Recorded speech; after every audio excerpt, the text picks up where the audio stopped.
शुभमची साथ देऊन संसाराचा गाडा पुढे घे. हेच वचन आमच्या शुभमला या 5व्या पावलाला दे. सर्वतां सर्वसाक्षी भवेतम भवेण मंगलाः.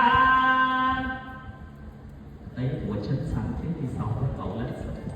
आयुष्याच्या उंबरठ्यावर जाता जाता 6वं पाऊल एकमेकांचा विश्वास, एकमेकांचं नातं ते घट्ट करण्यासाठी दोघांचा स्वभाव एकमेकासाठी जुळून घ्या. मतभेद ठेवू नका. आयुष्याच्या उंबरठ्यावर तुम्हाला जाताना तुमचा संसार सांभाळायचा नाही तर तुम्हाला सांभाळायचे 2 नाते, 2 ऋणानुबंध. एकमेकाचा विश्वास जपता जपता आयुष्याच्या उंबरठ्यावर अशी प्रगती करा. श्री स्वामी समर्थ महाराजांना अशी प्रार्थना करतो त्या सप्तपदीच्या 7 पावलांवर तुमचं देश झळकत राहो आणि आकाशामध्ये नामांकित नामवंत तुमचे जोडी सदैव राहो. हीच भगवान शंभो शिव शंकरा पार्वती समवेत प्रार्थना करतो. यस्वराः सर्वता सर्वसाक्षी भवेते मंगलम परिणतो. आता 7व्या पावलाची वेळ जावाई. आजकाल आमची ताई चालली, जे काही मागाल ती तयार झाली, तुम्हाला हवं ते देणार आहे असं म्हटले. मी म्हटलं होतं 1 पाऊल तुमच्यासाठी ठेवणार आहे. शुभमच्या कपाळावर आठवं म्हटल्यात. आता आमची ताई काय मागते, पण शुभम आमची ताई जास्त मागत नाही.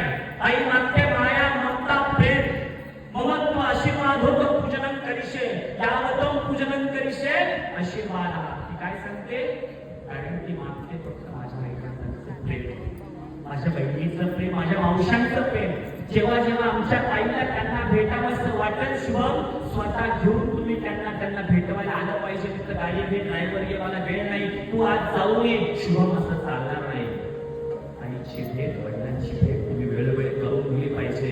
कारण कालच्या साखरपुड्याच्या वेळेस आणखी घालताना तिच्या आईच्या डोळ्यात खडकन पाणी आलं होतं. कारण तळहाताप्रमाणे मुलगी आज एका संकल्पात दान करायची असते, त्यालाच म्हणतात कन्यादान.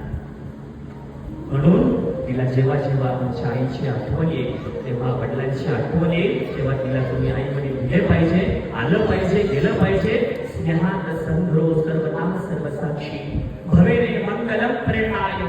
तिला वेळोवेळी फुलासारखी होती, फुलाप्रमाणे ठेवण्याची जबाबदारी आजपासून तुमची आहे.